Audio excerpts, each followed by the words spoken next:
السلام عليكم ورحمة الله.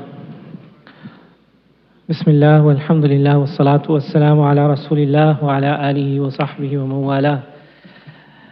Alhamdulillah, dear brothers and sisters, we're fortunate and honored to have with us tonight Mawlana BIlal Ansari. I'm just going to tell you a little bit about him, read his bio, for those of you who don't know who he is. So Mawlana BIlal Ali Ansari, he received his undergraduate education in computer engineering at the University of Illinois in Urbana, Illinois, and in the applied behavioral sciences at National Louis University in Lisle, from where he graduated with a bachelor's in arts in the field of applied behavioral sciences with a focus on adult learning theory. He also studied Arabic and Islamic studies at the Jamiat al-Hassanain in Faisalabad, Pakistan, where he mastered the classical and modern texts in Arabic, Islamic theology, Islamic law, Quranic studies, and hadith.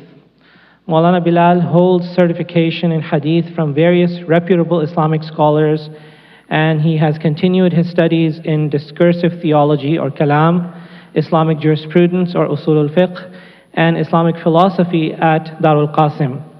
His research interests include early hadith methodology and nomenclature, Hanafi legal theory, education and curriculum development, mental health, and Islamic bioethics.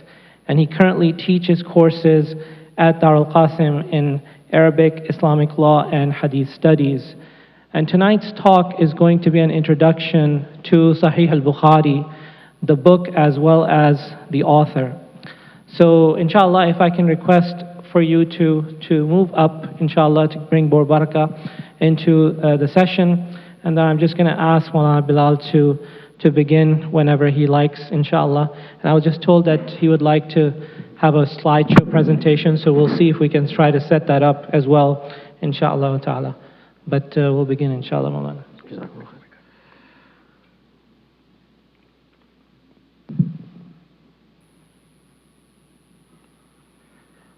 السلام عليكم ورحمة الله وبركاته. بسم الله الرحمن الرحيم.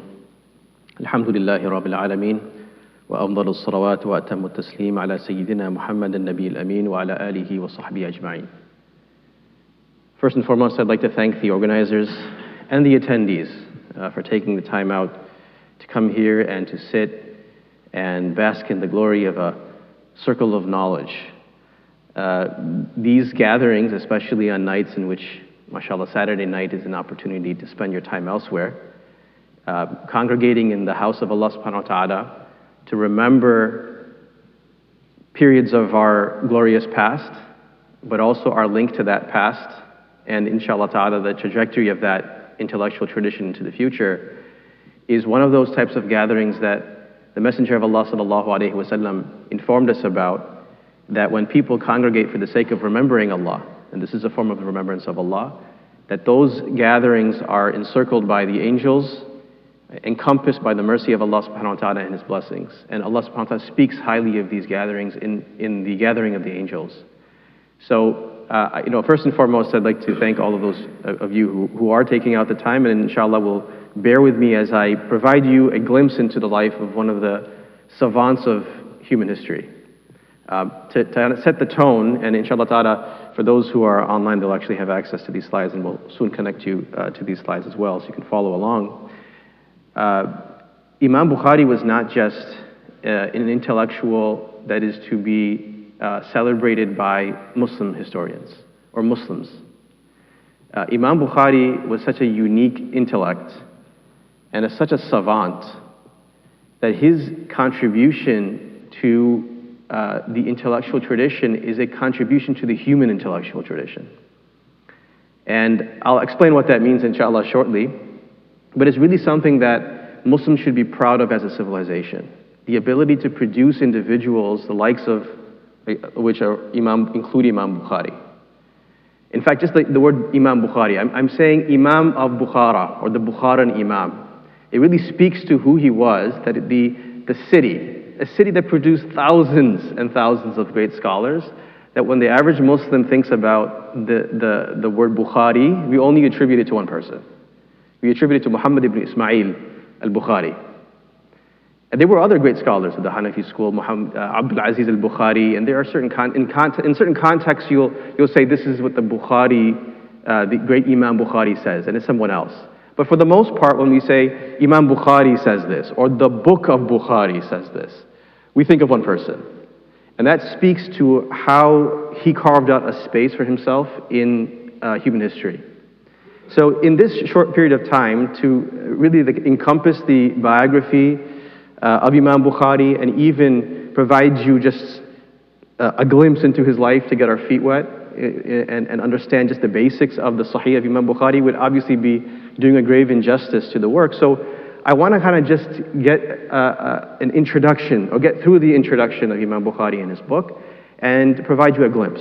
And I want to share some reflections, personal reflections about the book, starting with my own relationship with this book. I started studying the Sahih of Imam Bukhari formally, not the Masjid abridged version translation of Sahih Bukhari, but the actual book, engaging with the actual text, with the original wording of the author in 2005. It's almost been 20 years. After I completed the reading of Imam Bukhari's Sahih with 3 teachers, 2 of whom have now passed away. Mufti Muhammad Rafi' Uthmani was my teacher for the first chapters of Sahih Bukhari.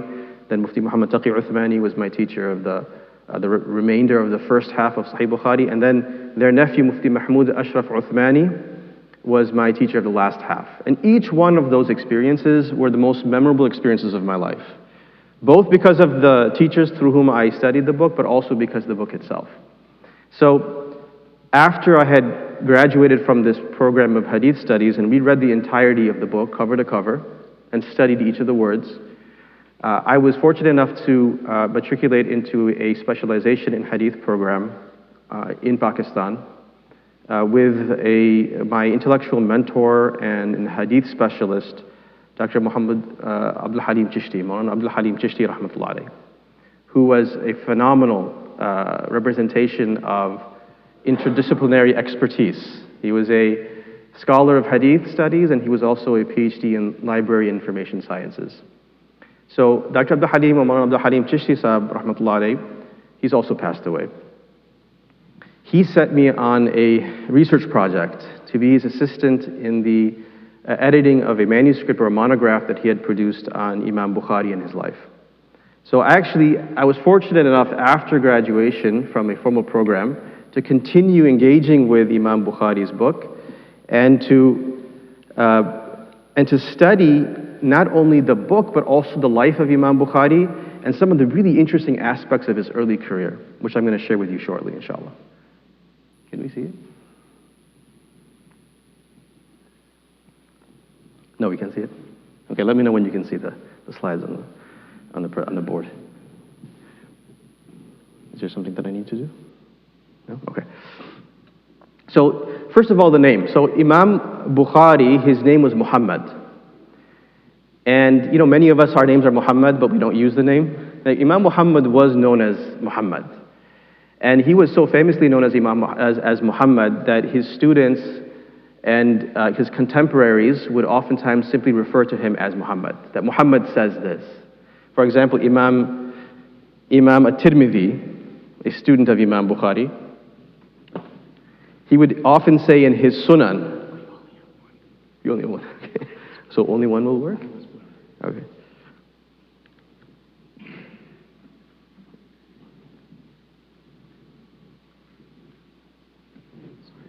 No problem. Maybe Apple AirPlay, I don't know if that works. Oh, okay, so. Very good. So Imam Muhammad ibn Ismail ibn Ibrahim ibn Mughira ibn Bardizbah. This is as much as we know of his lineage. Imam Muhammad Imam Bukhari was oftentimes simply referred to as Muhammad.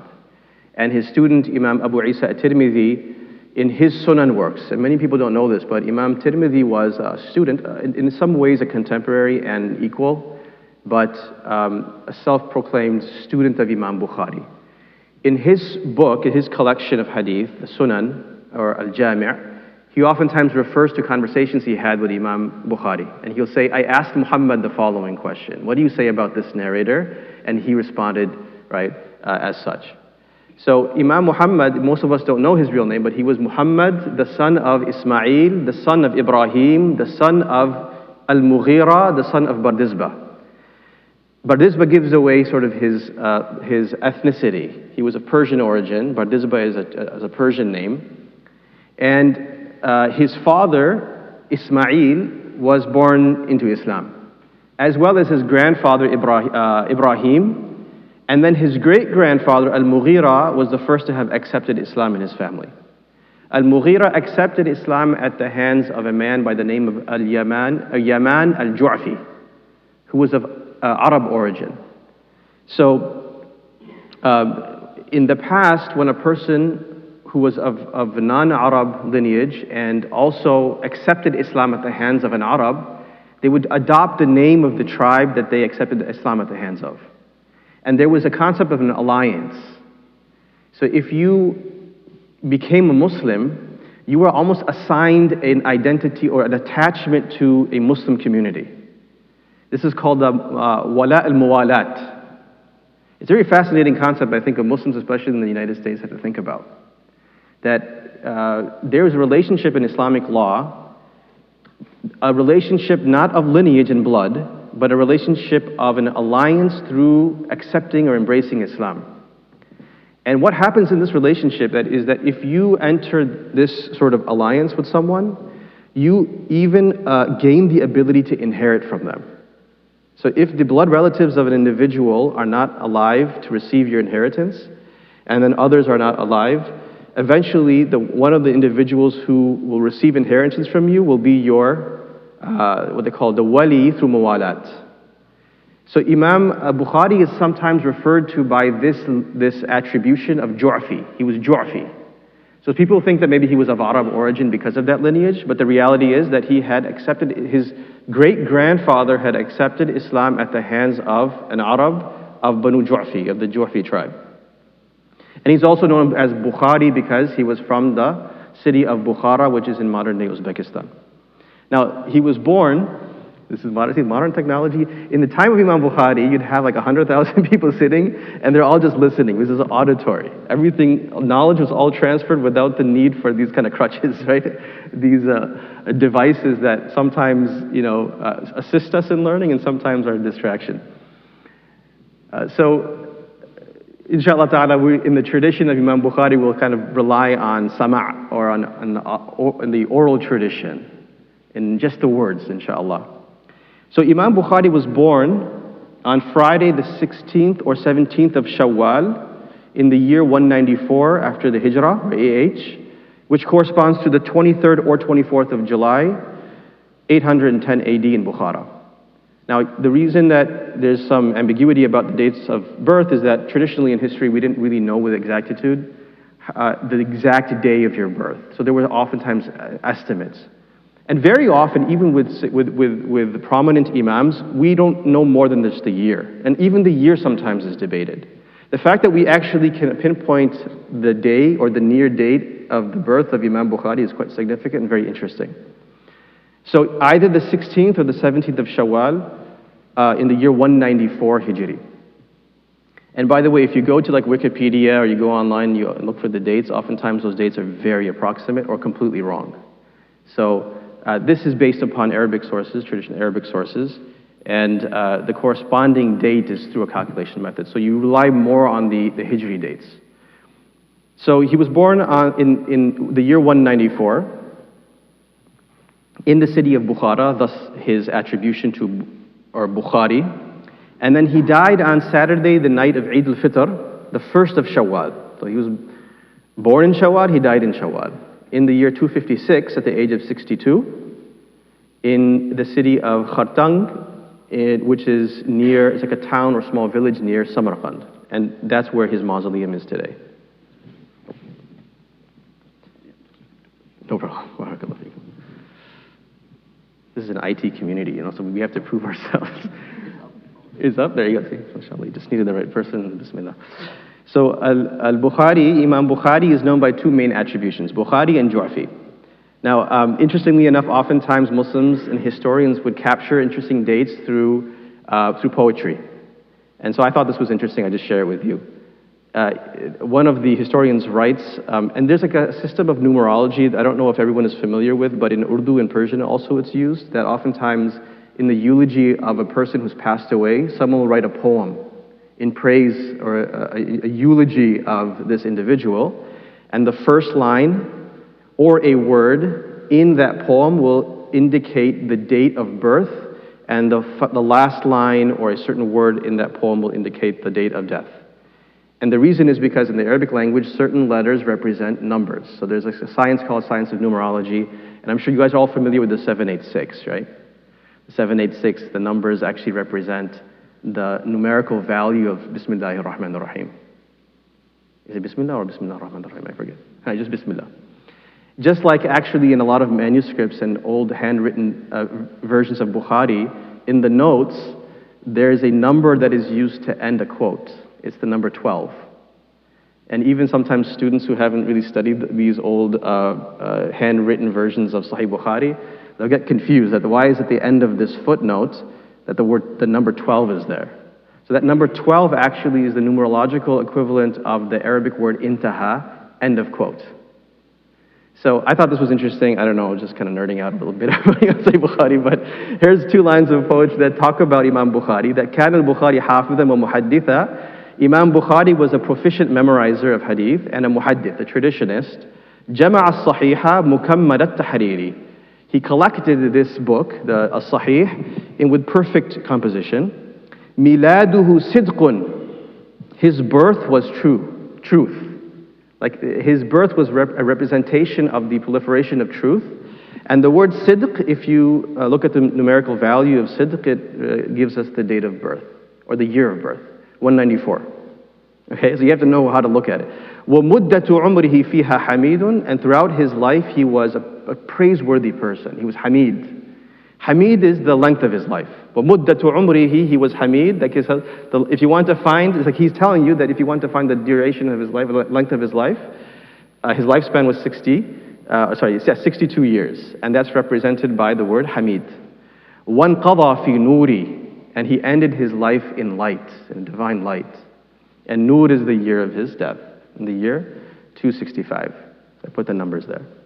So I thought this was really interesting. My maternal grandfather, my Nana's father used to write eulogies of his relatives in poetry. So my Nana's sister, when she passed away, when she was young, my Nana actually showed me the line of poetry in which his father had composed in eulogy, and then it represented the date of death and date of birth.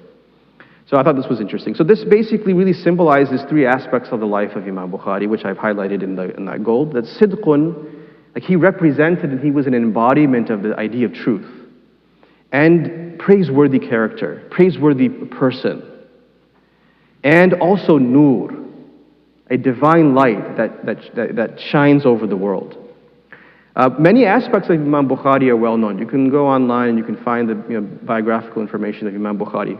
What I thought would be interesting to talk about are some of the lesser known details about him. Physical details, for example. For example, Imam Bukhari, he was kind of nahif. He had a slight build, right?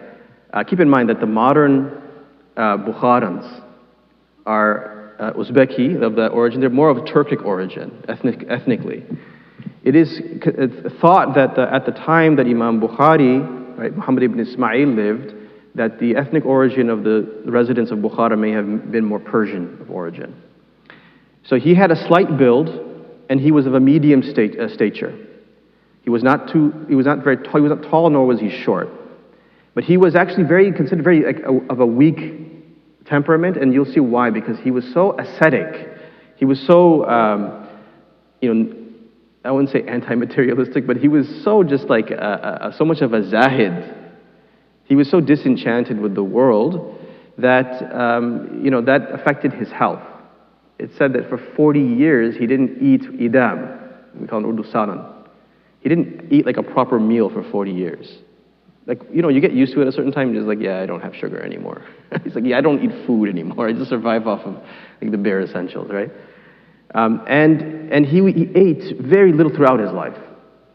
So this was like interesting aspect of Imam Bukhari's life that I think you have to appreciate that as an intellectual, and he was deeply intellectual. He was not just like a collector of information. He was not just like, you imagine a person behind a computer data mining, right? Just collecting information and just let's make sure that this is according to this formula sahih, you know? He was a genius. But at the same time, he was this ascetic. And his mental capacity and his mental faculties were extraordinary. And not just demonstrated by historical reports, but also borne out by his book. And after studying so many years, it's now almost been 20 years since I've started studying his book, I'm more and more amazed. Like I sit there and I think about like, Imam Bukhari was really a deep thinker here. Like I didn't even understand this until I read this very, very deeply. And I marvel at how people think they read Bukhari and they're like, yeah, this is what he's saying. It's like, we haven't, like, I don't know if I would spend my entire life, I could say with certainty, I think I know what Imam Bukhari is saying. He's that deep. So one of the interesting aspects of his mental, or the mental aspect of his life was that he had an extraordinary, unprecedented memory faculty. He had the ability to memorize things without writing them down. And he had the ability to storage massive amounts of information. Beyond that, he had critical observation skills. He was actually trained in his early career in Bukhara under the jurists of Bukhara. And you have to keep in mind, if he was born in 194, Imam Abu Hanifa rahmatullahi alayhi was born, some say in the year 70, some say in the year 80. Imam Abu Hanifa was very early. Imam Abu Hanifa was a tabi'i, right? It's historically proven that he met companions. He doesn't narrate from companions according to the most authentic position, or the, I think, most credible position, although that's also debated. He may actually have narrated from companions, but he technically would be a tabi'i. Imam Abu Hanifa passes away in the year 150 Hijri. That's also the year that Imam Shafi was born. And then Imam Shafi passes away before Imam Bukhari is born, and the only Imam that Imam Al-Bukhari meets from the four Imams whose madhabs have survived was Imam Ahmad ibn Hanbal. So he's born in the post-codification of law era. And it's important to appreciate that his contribution to the intellectual tradition was assuming the existence of codes of law that are already functioning in the government. In fact, most of the qadis at this time, in fact, nearly all of them during the Abbasid period after Qadi Abu Yusuf, who was the Qadi of the Qadis, Abu Yusuf was the student of Imam Abu Hanifa, and he appointed Hanafis as the Qadis of all the major cities, including Bukhara. And in the era of Imam Bukhari, when he was born, and when he was, when he was growing up, the major intellectual figure in Bukhara was a man by the name of Abu Hafs al-Kabir al-Bukhari.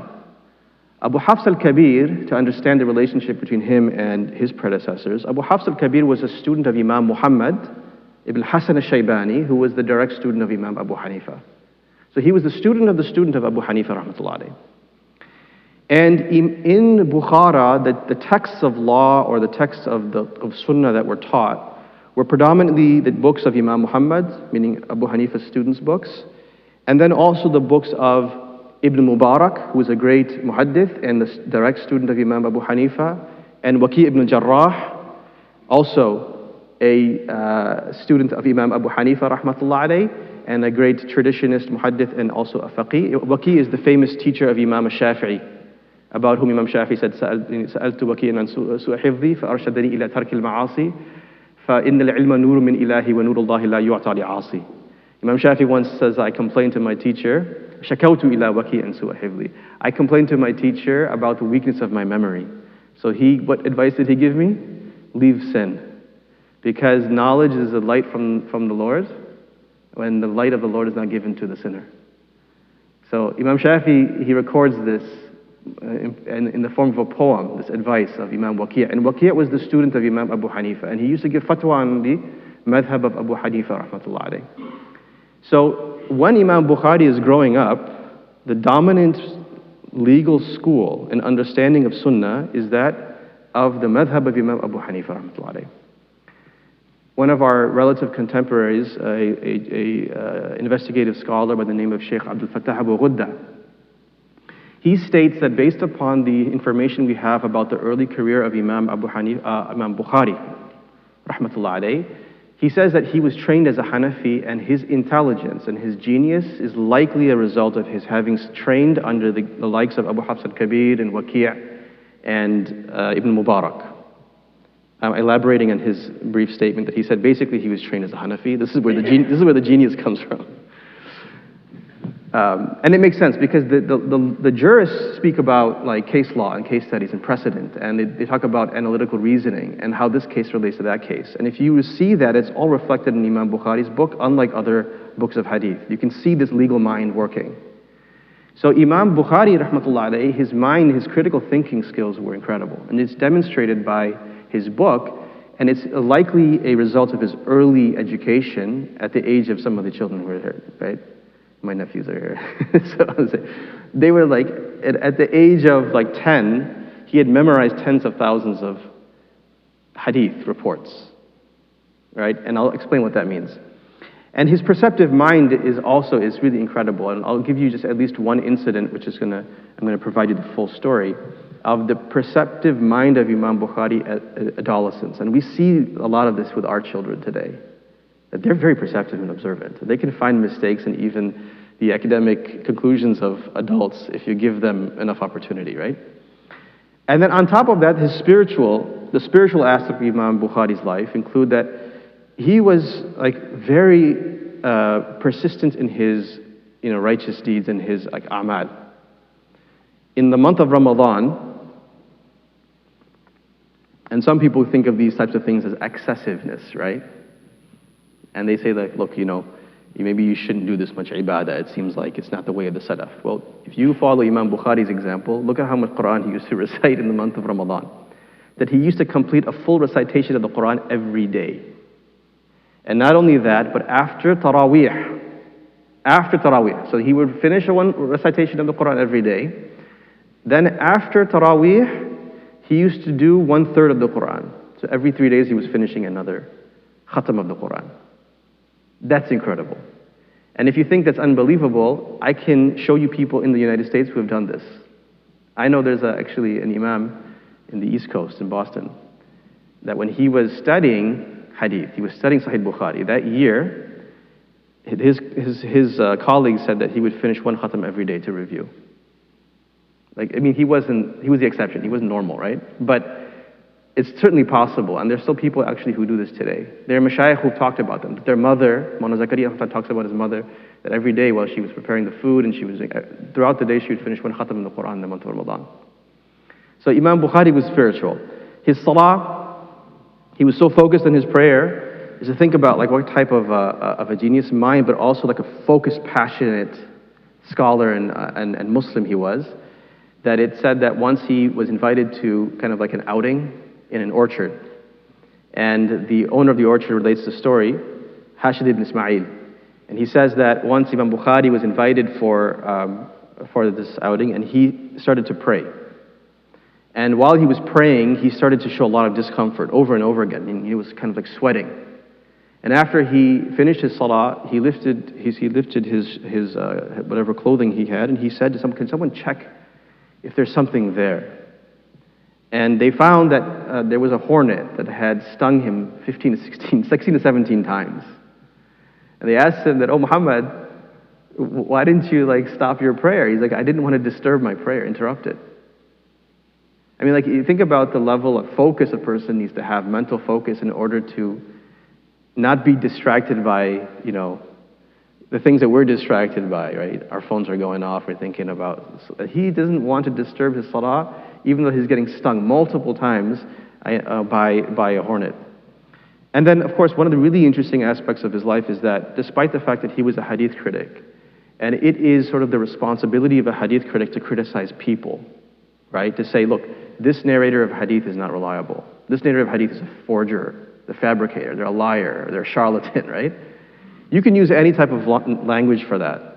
But Imam Bukhari, if you observe how he used to criticize people, he used such careful wording that when he would say that it's better to avoid him. He's a sheikh, meaning he's of older age, maybe it should be avoided, right? He would use such very light wording, and when people would ask him that other people have said this is like a profuse liar, he's a kadhab. What a dajjal, he's a dajjal. What dajjalun, kadhabun. But you're just saying he's matruk, he's been abandoned. He's been left. The scholars don't narrate from him. Why do you do so? He said, because I want to avoid being presented in front of Allah subhanahu wa ta'ala as someone who was engaged in backbiting. I want to avoid ghiba. So this is a portrait into kind of the life of Imam Bukhari. This is the man behind the work, right? If we look at the periods of Imam Bukhari's life, we can divide it into three main periods. Dr. Iftikhar Zaman, who goes by the pen name Ghassan Abdul Jabbar, he's written a book on Imam Bukhari. He's used this division of three periods of Imam Bukhari's life based upon certain events that took place and also his academic career. Obviously, this is just one categorization. You can categorize it differently as well.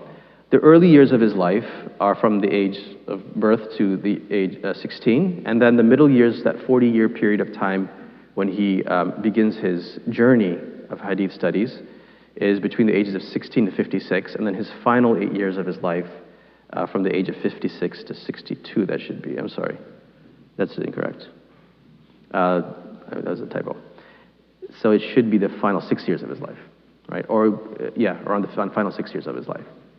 So the early years were characterized by learning and study in the city of Bukhara. He was born during the Abbasid period, a year after the death of Harun al-Rashid. So when he is very young, the mihna that follows the adoption of Ma'mun al-Rashid of the Mu'tazila doctrine is already spread throughout the world. To give some context, we'll have to spend more time on that history. Is anyone familiar with the mihna? The history of the mihna and the love of the Quran issue? So this preceded Imam Bukhari's time, and it sets the tone for a division between two schools or approaches to the Sunnah, the Ahlul Ra'i and the Ahlul Hadith. Imam Bukhari is in the thick of it. So when he's growing up, there's sort of a reaction to a certain group of scholars who are called now the Mu'tazila, who not only differed with the Sunnis on certain important aspects of the faith, the theological issues, but also persecuted those people who didn't accept their belief on certain issues. And Imam Bukhari was very young when this was taking place, but the after effect of that, they call it an inquisition, I don't know if you want to call it an inquisition, but this mihna, he is experiencing that throughout his academic career. But going back to his early life, one of the interesting anecdotes about his early life is that he loses his eyesight as an infant. His mother makes a dua for him and sees the Messenger of Allah sallallahu alaihi wasallam in her dream, and miraculously, it seems that Imam Bukhari recovers his eyesight. Imam Bukhari's father, interestingly, is mentioned in the books of Rijal, or narrator-biographical dictionaries, or prosopographical dictionaries, and he's mentioned as a narrator of hadith. And we don't have many hadith through him, but that tells us that he grew up in a scholarly family. His father was a man of learning, and in fact, we know that his father was a friend of Abu Hafs al-Kabir, the Qadi of Bukhara, the main jurist of Bukhara. And after he passes away while Imam Bukhari is very young, Imam Bukhari is almost adopted by or supported financially and emotionally by Abu Hafs al-Kabir. And there's a very interesting story that will come up about Abu Hafs al-Kabir and Imam Bukhari. So when he's young, he memorizes the Quran, and then we know that he begins memorizing hadith at the early age of 10. If you think about age of 10, you think that might be an early age to memorize hadith. There are people who memorize Quran by that age. I met someone yesterday in another masjid. He said, his father was saying that this is my son, he memorized the Quran at the age of 10. But memorizing tens of thousands of hadith reports, right, or thousands of hadith reports, as we'll see, and also legal works, he's memorized them. That's quite phenomenal. That's at a savant level, right? So by 16, he's memorized and mastered legal works of scholars like Ibn Mubarak, Imam Waqi', and many of the Hanafis. And he's also studied in the circle of the Qadi of Bukhara, who is known as Abu Hafs al-Kabir, but I believe is also referred to as Ad-Dakhili. One interesting incident from his life, I don't know if you can see it because the screen is quite far from you, but I'll read it for you. Muhammad ibn Abi Hatim al-Warraq. Warraq was the scribe of Imam Bukhari. He once asked Imam Bukhari, like, what was the beginning of your life or career like? So Imam Bukhari says that I was inspired to memorize hadith when I was but in the kutab. Kutab means like elementary school, what we call like maktab. So Warraq says, like, what was your age then? So Imam Bukhari elaborated, he said 10 years or less. I was about 10 years or younger. Then I left elementary school after 10 and began to frequent the circles of Ad-Dakhili, or the scholarly circles of Ad-Dakhili and others. Now, Ad-Dakhili, in my research, is the same person, Abu Hafs al-Kabir. He was called Ad-Dakhili because he lived within, there were two sets of walls in Bukhara. There were the inner walls and the outer walls. And actually, at that time, there probably was one set of walls. People who lived in the inner side, Ad-Dakhil, the inner side of the walls were probably called, this individual was called Ad-Dakhili, and it likely was because he used to actually deliver his rulings at the gate of that wall. So the theory is that actually this great scholar who's known as Ad-Dakhili was Abu Hafs al-Kabir. That means that he was the Qadi of the city. He was the premier professor and also the jurist, like the court authority. And he was a student also of Sufyan al-Thawri, or he used to narrate the book of Imam Sufyan al-Thawri. So he was a muhaddith and a faqih. He was a jurist as well as a traditionist. So imagine now, there's a 10-year-old child, and he's coming to the gathering of a Dakhili. It's like, a child walks into Harvard and says, I want to sit down in the PhD department lectures, right? So one day he said during one of the hadith readings for the people, who's saying this? Ad-Dakhili. Dakhili says, Sufyan, meaning Sufyan al-Thawri. Sufyan al-Thawri, by the way, was a contemporary of Imam Abu Hanifa and one of the great jurists of Kufa. Sufyan transmits from Abu Zubayr from Ibrahim. So he begins to narrate the hadith, right? This chain that Sufyan transmits from Abu Zubayr, who transmits from Ibrahim meaning Ibrahim al-Nakha'i, who was also a great Kufan scholar.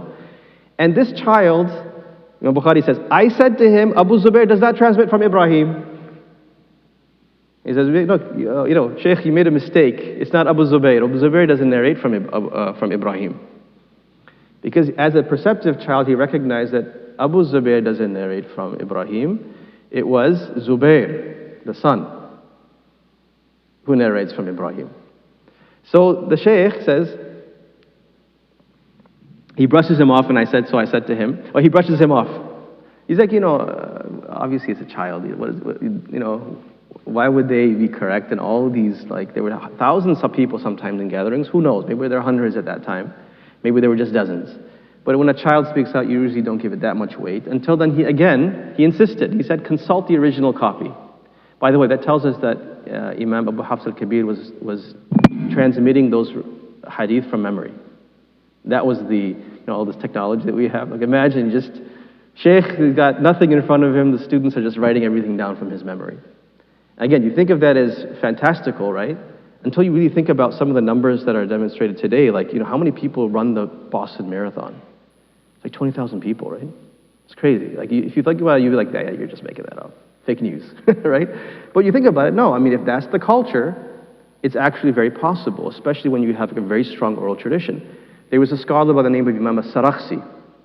Imam Sarakhsi is the author of a book, it's like a massive work in small volumes, about 30 volumes, maybe 15-volume sized book of Islamic law. It said that the initial transcription of this book was done while he was imprisoned in a well, where he had given a fatwa that disturbed the governor, and he said, I don't like him, so he imprisoned him at the bottom of a well. They used to do that, and then they used to lower the food down from the top. So it was a kind of like a house arrest, except in the dark. And so the students would come to the mouth of the well, and they would have the sheikh just transcribe the lessons to them, and they would write it down. And that became the rough draft for this voluminous manual of law that's called, the Mabsut means like this, a stretched out, elongated book. So it's one of obviously the marvels of the intellectual tradition. But it's very possible to do that, to just narrate from memory. So Abu Hafs al-Kabir says, okay, he enters his quarters and looks at it, the original copy, and then he comes back out and says, how is it then, lad? Okay. Now, by the way, I said it suggests he could have had a copy of the original in front of him. I'm not saying that was necessarily normal to recite from memory, but I had teachers. I had a teacher who I studied Bukhari with, Mawlana Salimullah Khan, who near the end of his life, he used to actually not have the book in front of him. Or if he did, he wasn't looking at it. Because I remember he used to be narrating biographical information, breaking down sanads, and he'd give a half an hour lecture on one hadith without looking down. And actually, I know that at that time, one of those days, he didn't have a book in front of him, I saw. Right? So they have everything memorized. So Imam Abu Hafs al-Kabir enters his quarters and then comes back out with it. And he says, okay, how is it then? Right, young man or lad. I said, it is in fact Az-Zubayr ibn Adi from Ibrahim, and not Abu Zubayr from Ibrahim. He took the pen from me, rectified his book, and you said, you have spoken correctly. Al-Bukhari was asked, how old were you when you refuted him? He said, 11 years old. When I reached 16 years of age, I had memorized the works of Ibn Mubarak and Waqi', likely books of Hanafi law, and became acquainted with their discourses, meaning the discourses of the people of analytical reasoning, meaning the jurists or the Hanafis. Then I set out with my mother and brother Ahmed towards Mecca. Once I had performed the Hajj pilgrimage, my brother returned with her, and I stayed behind in the pursuit of hadith. So this was like the early career of Imam Bukhari. What were the middle years like? At this point, by the way, if anybody has any questions, we'll interrupt because there's quite a bit of material we're going to go through. Does anybody have any questions up to this point?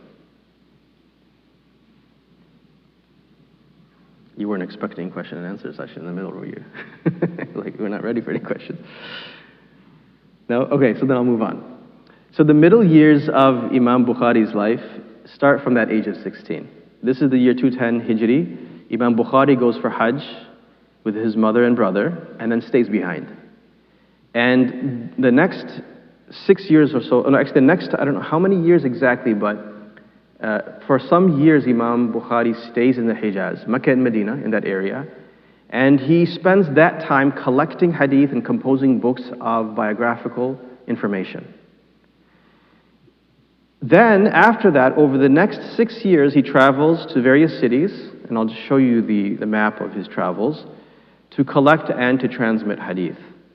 By the age of 18, he had composed 2 large works, one of which is extant, that we still have today, and it's been published.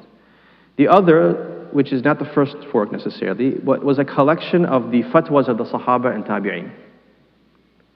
This book is now lost. Right, to my knowledge, it has not been found anywhere.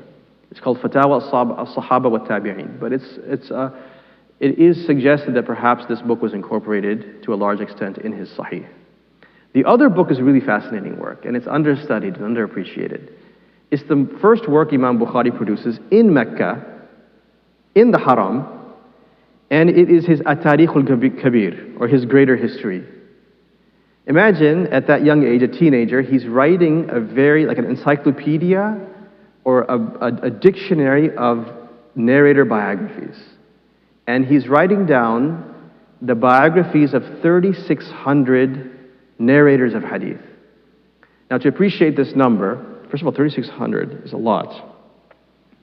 But to appreciate the significance of this number, you have to appreciate that in all, the unique statements and actions of the Prophet ﷺ that are captured in the corpus of hadith is approximately 30,000 or so. Unique statements. Now, it could be larger based upon how you enumerate these statements and these hadith, these statements and actions.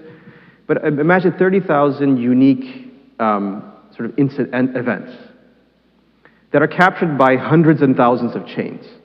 So each one of those chains, by the way, is a separate hadith. That's how they used to label them. So when someone says, I memorized 600,000 hadith, that doesn't mean that the statement of the Prophet ﷺ was different each time. It means that the chain of transmission going up to it was unique, and that meant it was a unique sort of set of data.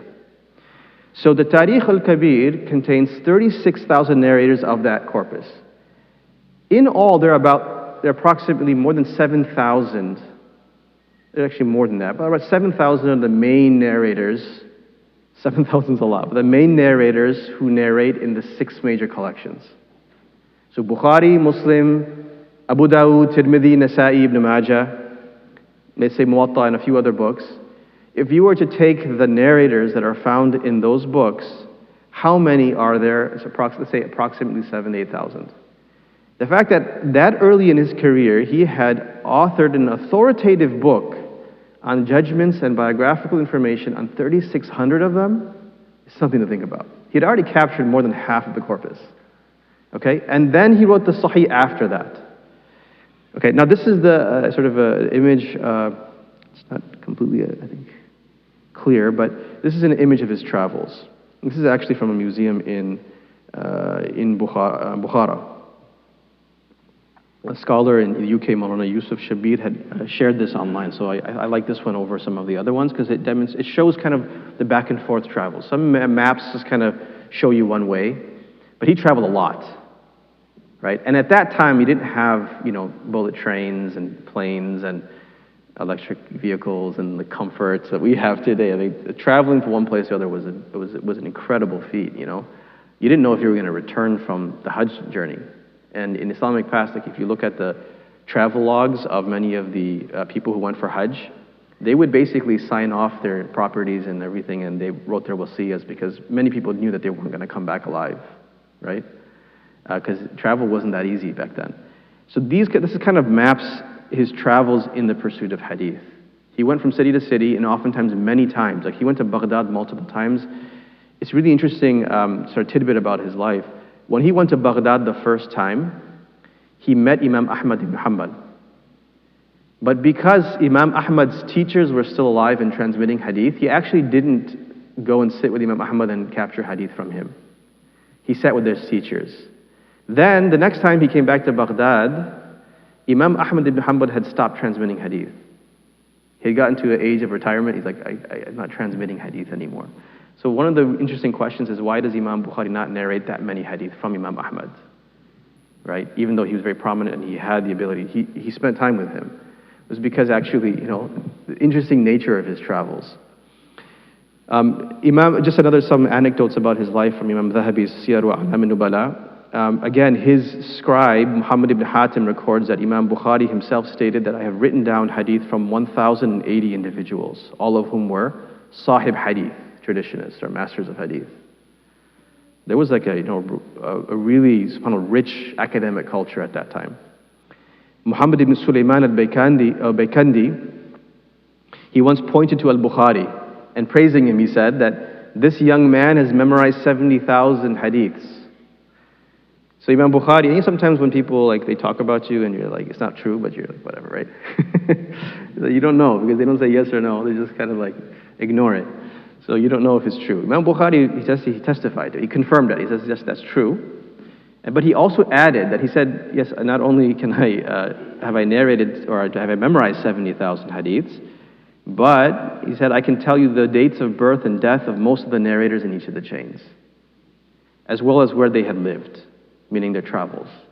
Because you need to know that, right? Because oftentimes they're missing people in the chain, and the way that you figure that out is because you know the dates of their, the biographical information with such precision that you know that even though there were two people who lived in the same era, they never crossed paths.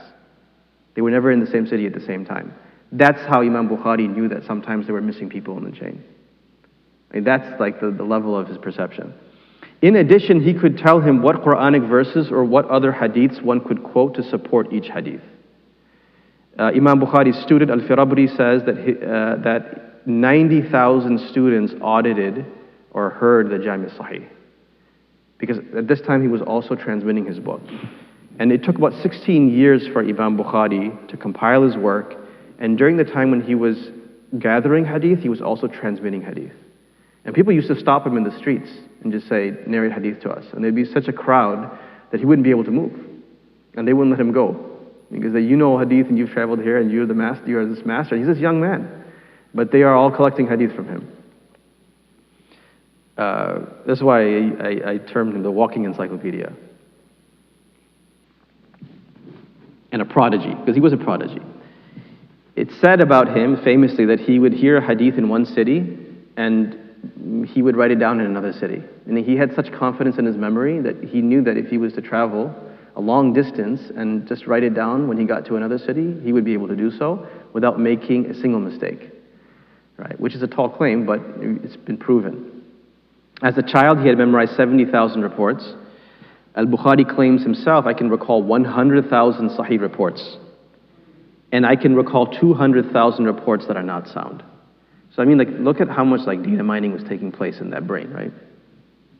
This like storehouse of information, he was able to sift through it, and he said that I'm sifting through 300,000 reports, 100,000 of which I considered them to be sound.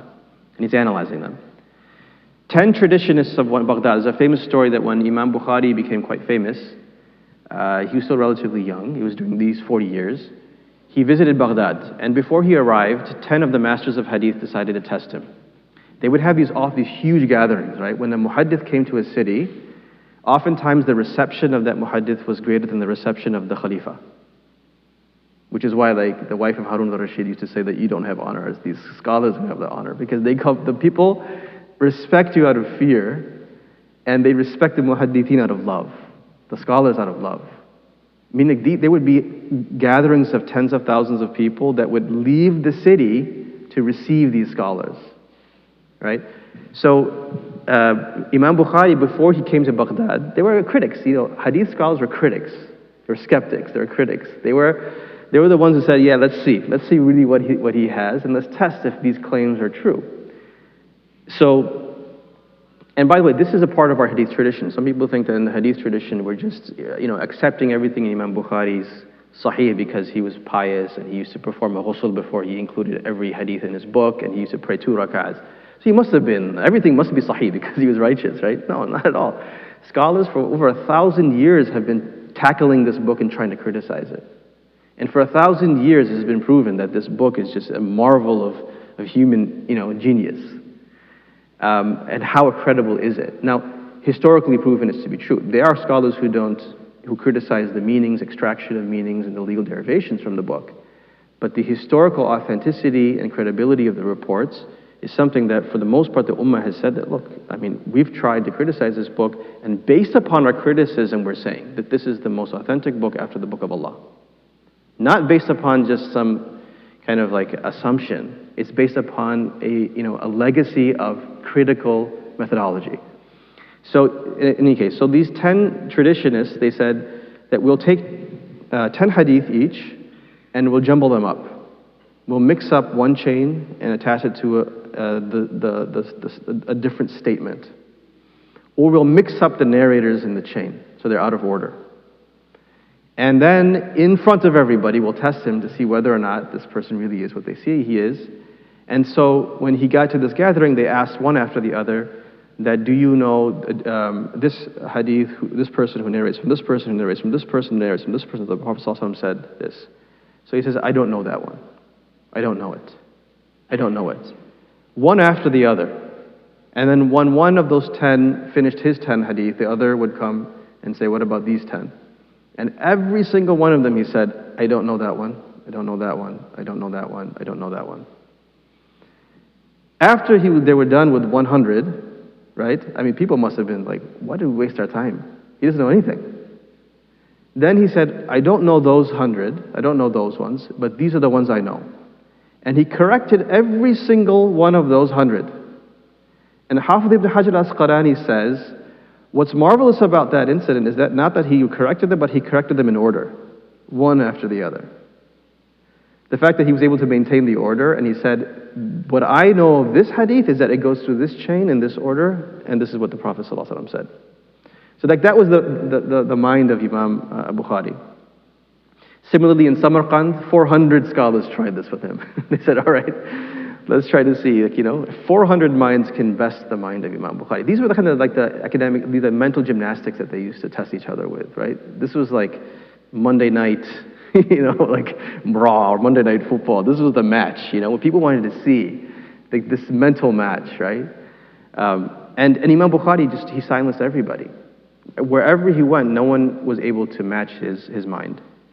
Now, of course, we all know his books, but during this period of time, Imam Bukhari was not just the author of one single work. There are many works that are attributed to Imam Bukhari's name, some of which most of which I have listed here, and the ones that are unpublished I've also marked, or a non-extant.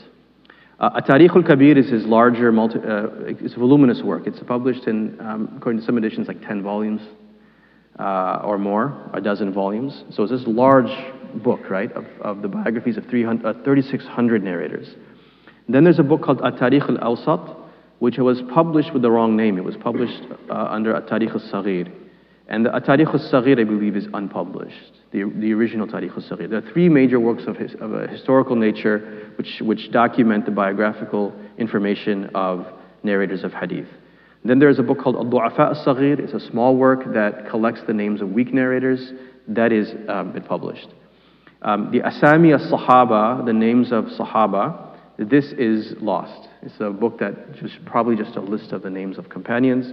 There's a book called Al-Kuna, which has been published with the Tarikh Al-Kabir. And then, of course, the famous Al-Jami Al-Sahih, right, which is a collection of 9,000 unique reports, and not the small abridged version. A lot of people say, like, I studied Bukhari, and they were like every day in the masjid, picking up an abridgment of the translation, and they think that this is the book. I mean, the book is massive. It's a really large work.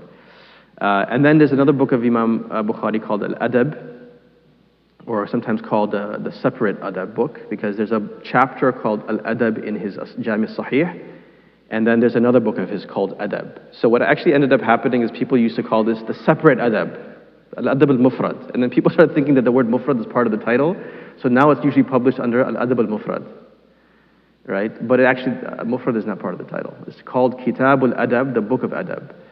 And it's a really fascinating work, and it's been translated in English. There's a book that was recently published called Birrul Walidain, the obedience of one's parents. Right? So Imam Bukhari authored also a book on like a spiritual topic of obeying one's parents, and he collected the hadith on that topic. And then he has some really interesting polemical collections where he debates or he collects hadith on controversial issues, like Raf al-Yadayn fi Salah.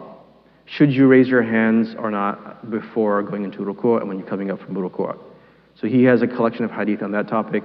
He has a collection of hadith on the issue of reciting behind the imam, al-qira'ah khalf al-imam. Also the theological issue of whether human actions are created or not, khalq af'al al-ibad. Because there were some individuals on theological issues who used to try to disassociate Allah from evil. And so they would say, oh, God doesn't create evil. So it was a very interesting theological discussion. The muhaddithin were engaging with these discussions and collecting hadith that spoke to those issues. And then there's these three non-extant works, At-Tafsir al-Kabir, al-Mabsuth, and al-Ilal, which are lost. At this point, does anybody have any questions? So for all the lost books, do we just get them from contemporaries, like discussing them, or like how do we know about them? The biographers, so one way we do the biographers, like Dhahabi and others will, when they documented their lives, they would mention the names, lists of their books. Oftentimes biographers would make mistakes, so then we have later biographers who correct those mistakes. What's very interesting, one source of how we know what someone wrote was that we find references to those books. So someone will say, I read this in the book of Imam Bukhari named the following, like Al-Kuna, I read this in the Kuna of Imam Bukhari.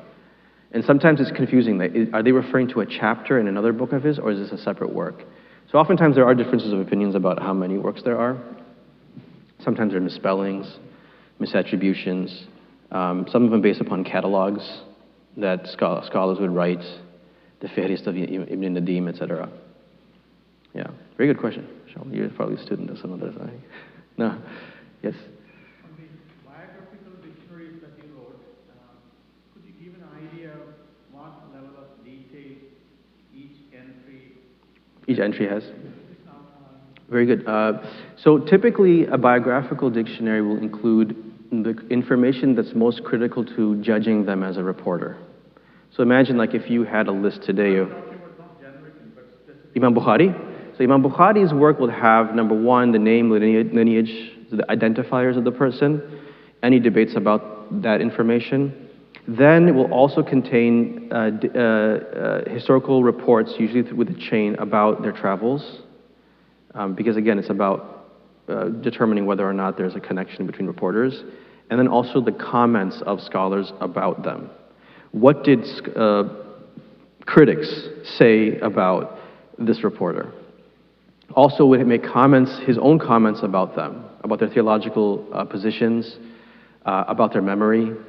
Would say, for example, that this narrator was reliable until they became, I don't want to say seen, they used to call it ikhtilat, became mixed up, the senility they were referring to, when at the very end of the life of many scholars, they would start losing their memories and start jumbling up things. So he will say, so-and-so narrates from this this sheikh after he lost his memory. Or other tidbits about their life. Like, for example, they'll say, this scholar is reliable except that after this year, his books burnt up. A lot of people did libraries, unfortunately, would get destroyed. And anything he narrates after that point was based on memory, and that's where he started making mistakes. I mean, it's really fascinating. I mean, there are a lot of data scientists here. If you look at a lot of that information, it's really going to fascinate you. Like, it's really interesting information, data, and how he was processing all that data in his head, and then using that to judge these connections in chains, and then also analyzing different reports to determine whether or not a statement, because a person who makes mistakes doesn't always make mistakes.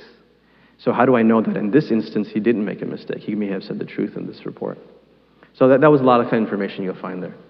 On the same question, does each entry also include saying this scholar has met such and such scale? Absolutely. At this place, at this Absolutely. In fact, this was very important to Imam Bukhari. I'm glad you mentioned that, as if Allah put that in your heart to ask. Because for Imam Bukhari, it was very important to have either proof or a very strong possibility of two people having met.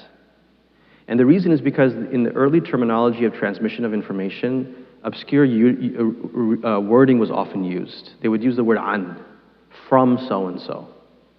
Like, for example, if I say something about someone who's a contemporary, who was alive when I was young, and I say that scholar said, right? Let's say, for example, Abu al-Hasan Ali Nadwi is a great scholar who I admire. He passed away, I believe, in like 1999 or 2000. So historically speaking, it's very possible I could have met him.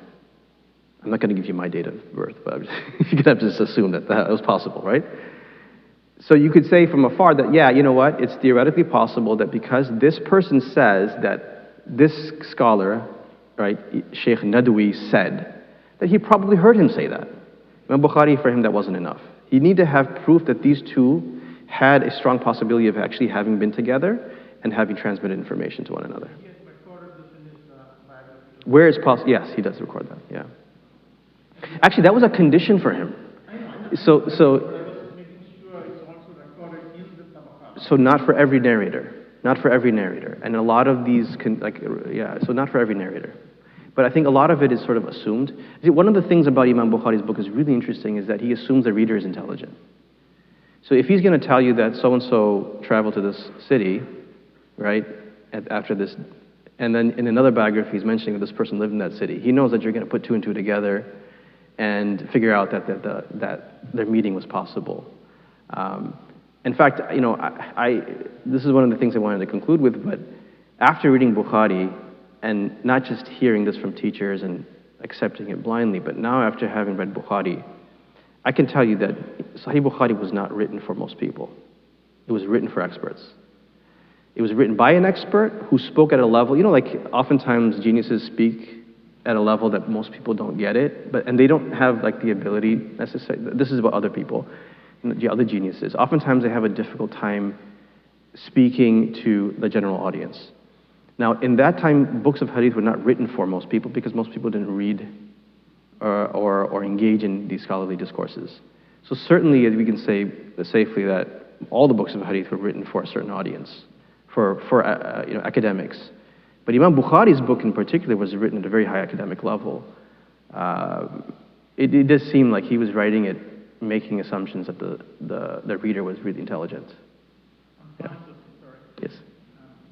In the Sahih, if you include all the narrators, how many narrators are there in the Sahih? In the Sahih.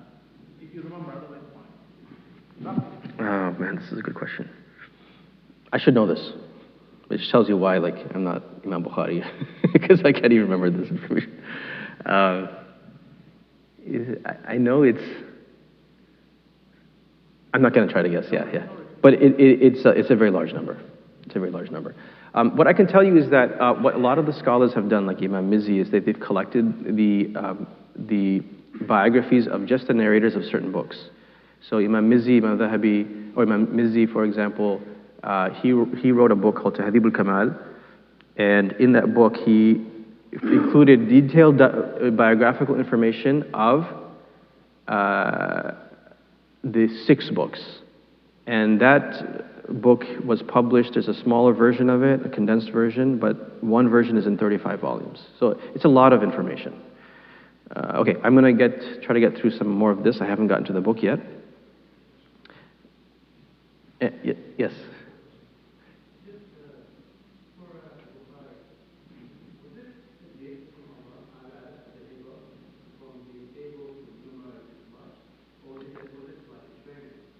No, I think in the case of Imam Bukhari, it was a gift. And the reason is because like some of the stories that we read about him tell us that he was an exception to the rule. Like, you know, he would be sitting in the dars and 16 days would pass and all his classmates are like, why aren't you writing anything down? And they get upset that you're making a mockery of this gathering of hadith. We're all sitting here writing and we got the ink pots and we're diligently writing everything down. And he's just sitting there. I mean, he wasn't sitting like this, but I don't know how he was sitting there. And he would not write anything down. And after 2 weeks, he'd say, okay, look, you need to stop pestering me. Bring all the things that you wrote down for the last 16 days. And he would narrate like 1,000 reports from memory. Now, that means that nobody else was doing that. Most people were writing everything down and had to rely on their writing, and even then they would make mistakes. The genius of Imam Bukhari was that there were people who were writing and then they would correct their notes on the basis of the memory of Imam Muhammad ibn Ismail al-Bukhari. So that tells us that he was a prodigy. It was not normal. And imagine, there were gatherings where there were thousands of people trying to get into this field. They were trying to get into the University of Hadith, And you have a handful that history remembers, right? We have let's say 100 or 99 major authors and books in the field of hadith over a few generations. So that means that they were the exceptional standouts in their field. So there were probably people that contributed incredibly in their time, but their written contributions didn't last. And that's just the nature of history. That's the nature of human history, unfortunately. And there are incredible doctors out there over the last thousands of years that no one will remember who they are or what they contributed to human history, but they were incredible themselves. But then you have these standout figures in their fields. Okay, so just one interesting tidbit about the final years of his life. So he dies in 250 at the age of 50. Oh, sorry, he comes to, not the age of 56. He comes to Nisapur or Nishapur at the age of 56 in the year 250 Hijri. Now, Nisapur is a very interesting city. It's also a major hub of learning, and it's the home of Imam Muslim. But there was a senior scholar there by the name of Imam Zuhli, Muhammad ibn Yahya Zuhli. Imam Zuhli was the premier scholar in Nisapur. And at that time, there was this controversy about the word of Allah. Is it created or uncreated? And the Mu'tazila had really promoted this idea, this notion that hadn't really been discussed before their time amongst the companions, that the book of Allah or Allah's word is created. The words are created, right? Because they had a beginning point. And without getting too much into that theological issue, there was a persecution of anybody who said otherwise and said, look, the book of Allah is Allah's word. Allah's word, because it's an attribute of God, is pre-eternal.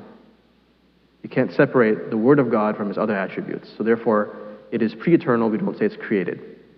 What happened is anybody who opposed this wording was persecuted. And the persecution was such that people were jailed for it and even killed. And Imam Ahmad ibn Hanbal is one of the famous figures who stood against this persecution and represented the Sunni stance on the issue. Now what happened was the counter response to that was that anybody that said anything that could resemble what the Mu'tazila were saying, which is that the Quran is created, were also kind of met with incredible resistance.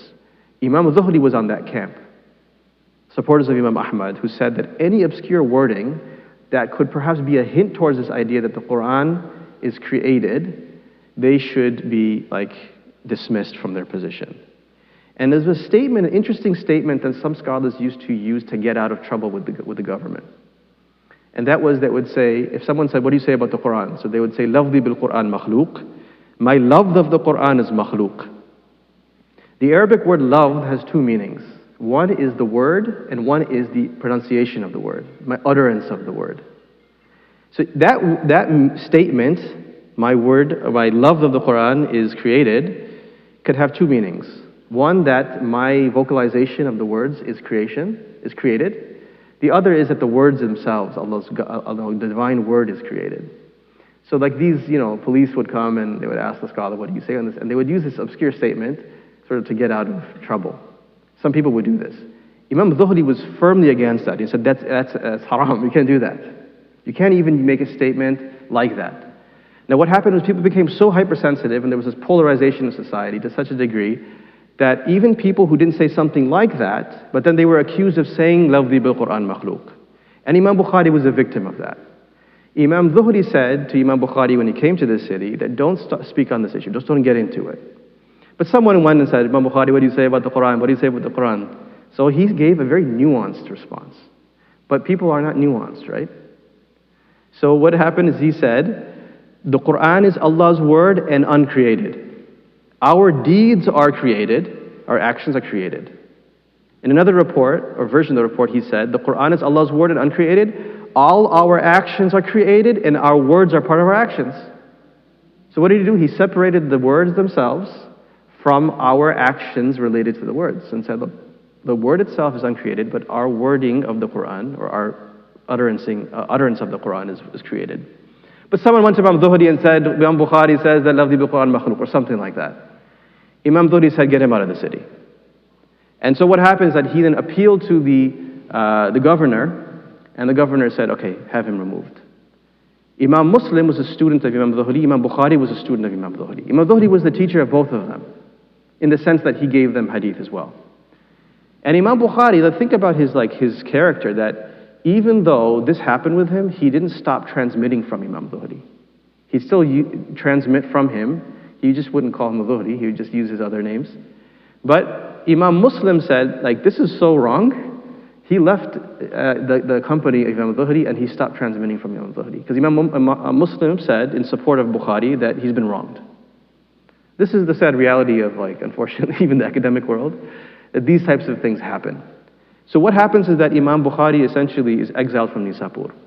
He returns to Bukhara, and another Zuhri, this is Khalid al-Zuhri, who's the governor of Khurasan, he tells Bukhari that, look, I want you to come to the palace and teach my children, right?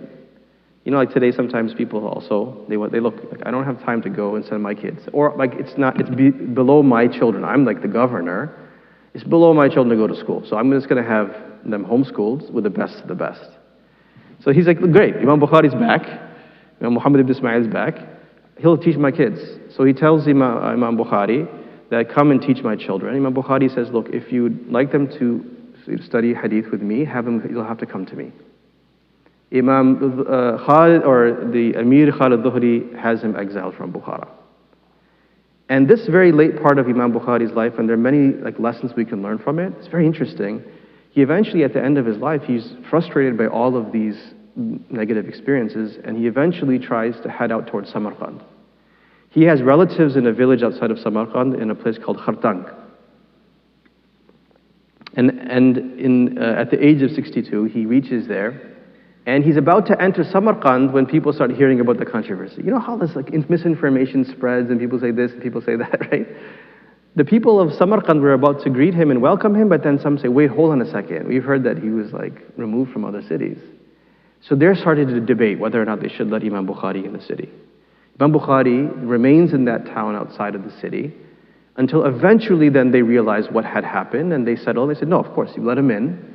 By that time, Imam Bukhari becomes so ill and he dies in that village of Khartang. And that's where he's buried today, and that's where his mausoleum is. So outside of the city of Khartang. So he took the journey or he took the path of a journeyman, right? Of a traveler in the pursuit of hadith. And Allah subhanahu wa ta'ala, in His infinite wisdom, chose for him to die outside of the city as a representative of a person who devoted his life to traveling for the sake of knowledge. I took up all the time in his biography, so I'm not going to be able to get into his book. Really briefly, inshallah, in the next 5 minutes. Oh no, wait.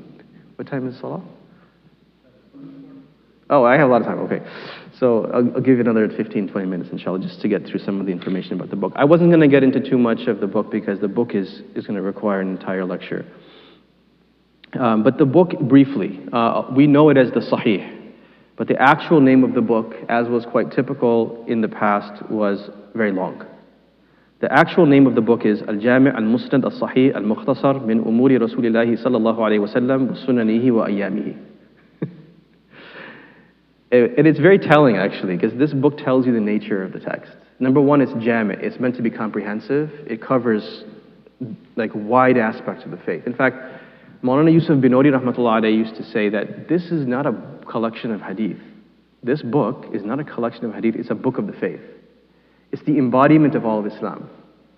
And it covers topics that are theological, that are legal, that are ethical, that are historical, right? That are tafsir, or exegetical.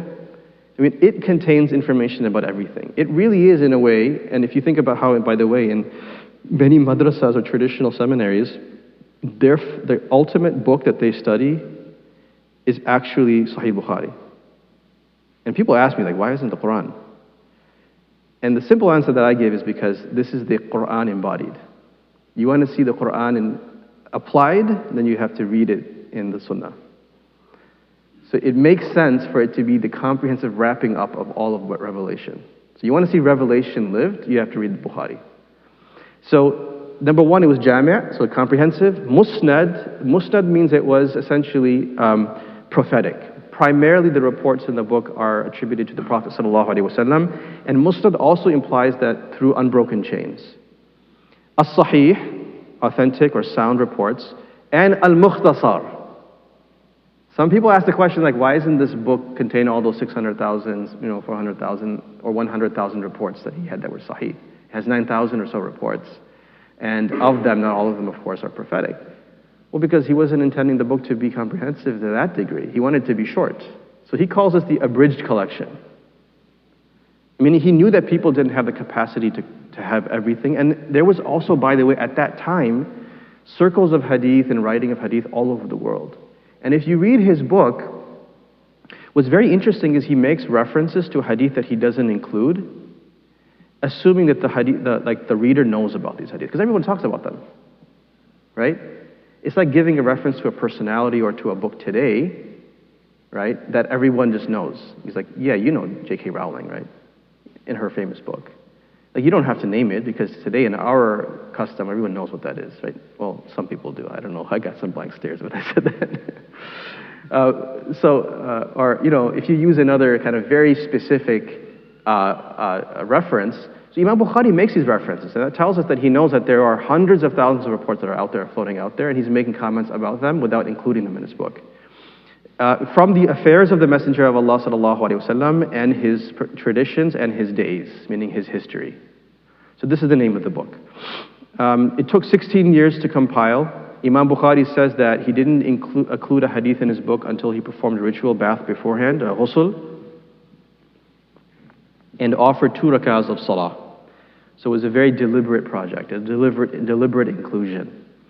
Inclusion of any hadith was also preceded by an istikhara, and he said I'd had to have yaqeen, or certainty of its soundness. It was selected from 600,000 historical reports at his disposal, and the overall number is, in the Indian prints of the book, 7,563 reports. But they include some reports that are that don't reach the Prophet ﷺ. Like, they're the statements of companions or tabi'een, like Hassan Basri's statements, or Muhammad ibn Sirin said this, or Ibrahim says this. So with all the reports put together, the unique reports exceeds 9,000. And this book was so well received throughout Islamic history that it's the book of hadith that has the most commentaries. A contemporary by the name Muhammad Isam al-Husayni, he has a book on 2 volumes on just the books that were written based off of Bukhari. And he's listed, what he was able to capture was 375. So find me a book today, like Gray's Anatomy, some sort of like central text in the field that has that many commentaries. I mean, I don't know, Gray's Anatomy, is that used anymore in anatomy? No, now it's just a television show, right? No one actually remembers the book.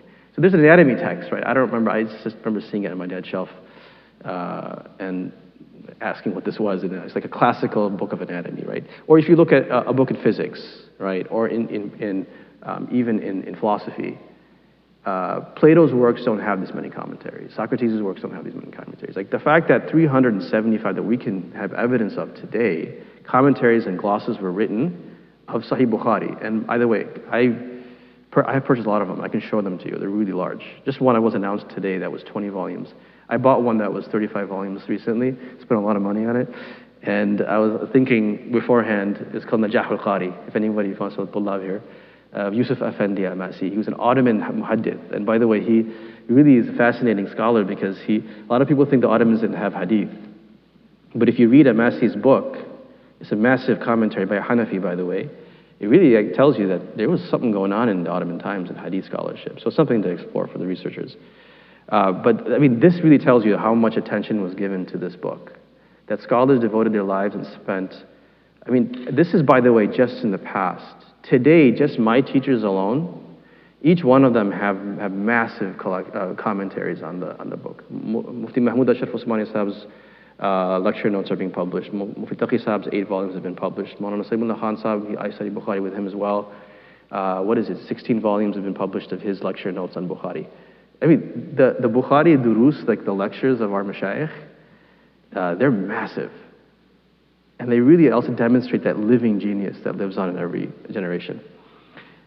There's one last thing I wanted to talk about, and that is that if we can appreciate that this book is a very complicated text, and I gave you just one page of it. This is how they used to read Bukhari, not with these nice new computer printed texts.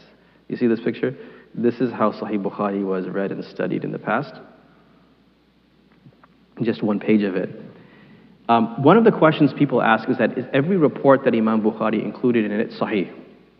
And the answer that scholars usually give for beginners is yes. But the answer to the question is also no. But there's a nuance to that answer. The fact of the matter is that Imam Bukhari's book is not just a collection, it's a story. And Imam Bukhari is having a conversation with you.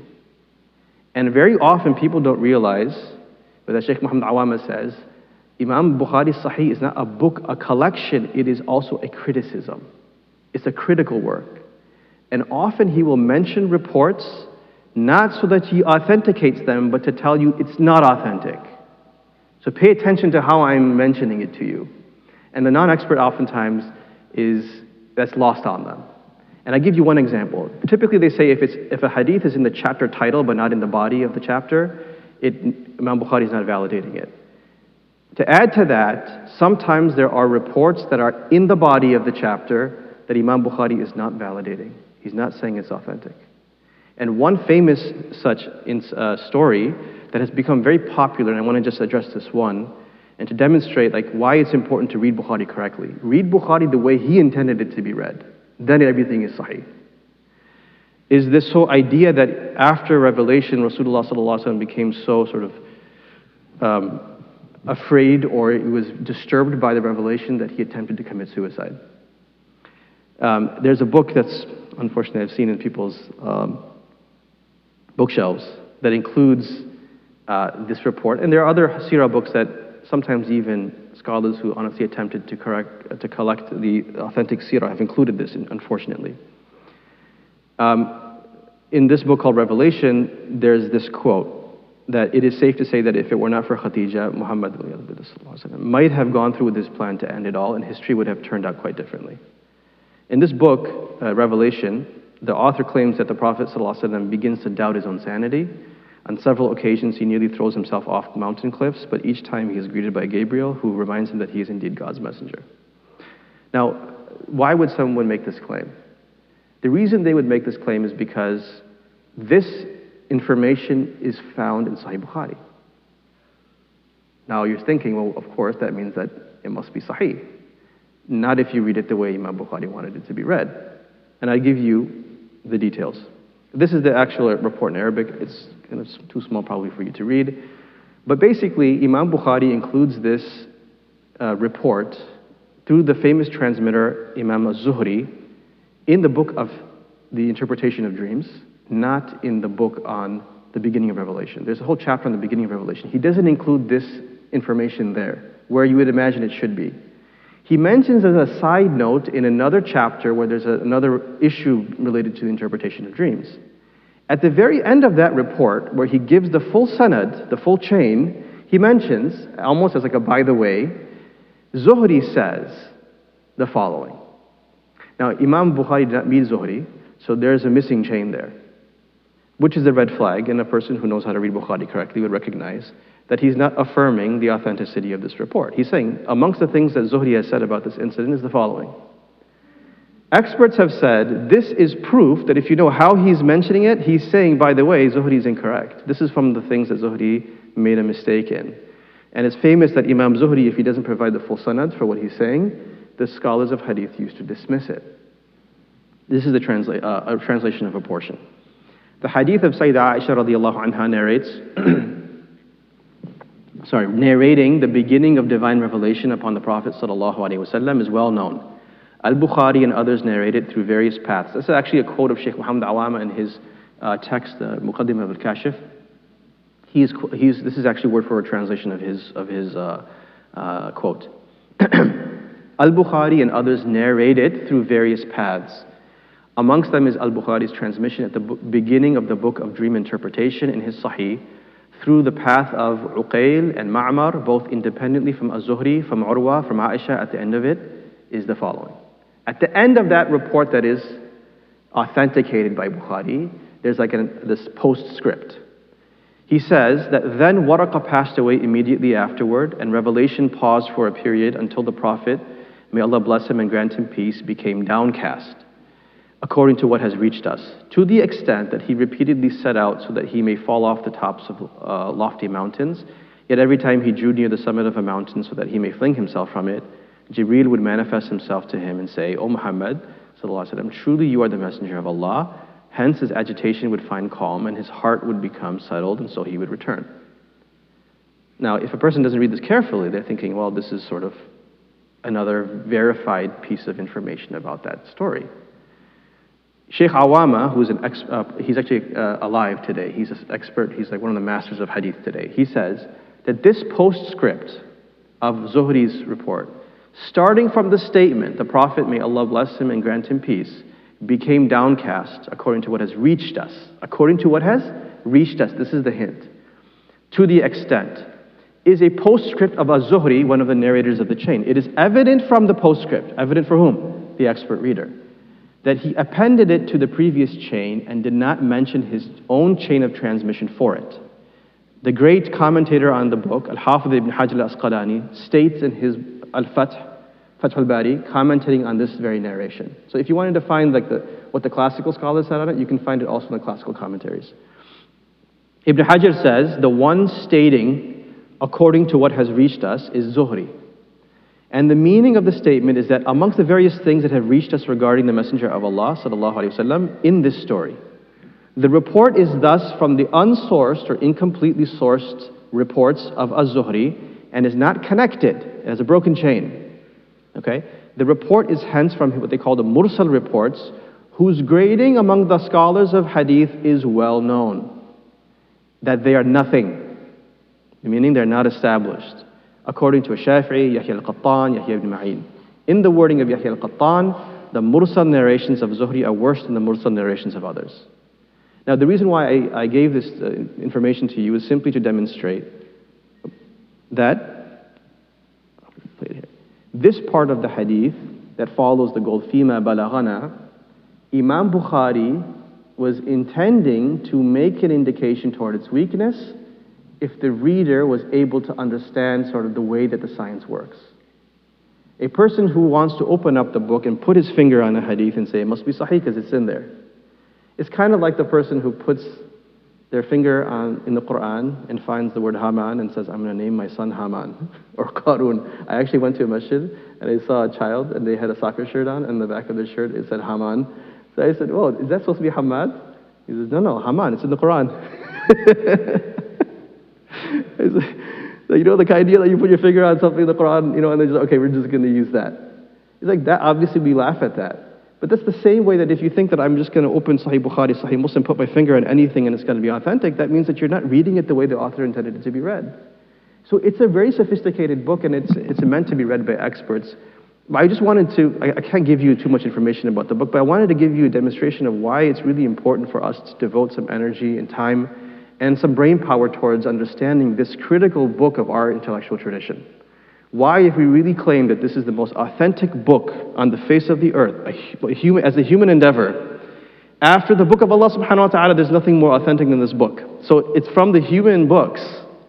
It is the most authentic book ever produced. We should be giving it its due. We should be giving it like our attention and giving it serious study. That really, I think, is what I wanted to conclude with. But, you know, this book is really, I think, not something I want to close the doors for people. I want to say, look, the doors are open to study this book. I love this book, right? I really love, amongst all the books of hadith, Sahih Bukhari, because it's complex. There are books of hadith that are really easy to read. That some scholars would say it's better for a student to read, like a student of fiqh to study Tirmidhi or Sharh Ma'ani al-Athar of Imam al-Tahawi. But really, those books speak for themselves. There's not a lot of ambiguity, obscurity, and complexity to them. But Imam Bukhari's book is incredibly complex. But it means it's also very, very interesting. And at Dawah Qasim, that's kind of what we want to do. We want people to really start to engage with the intellectual tradition, our classics, the classics of Muslim civilization, so they can start to read these books of our intellectual tradition the way that they were meant to be read. أقول قولي هذا وأستغفر الله لي ولكم ولسائر المسلمين.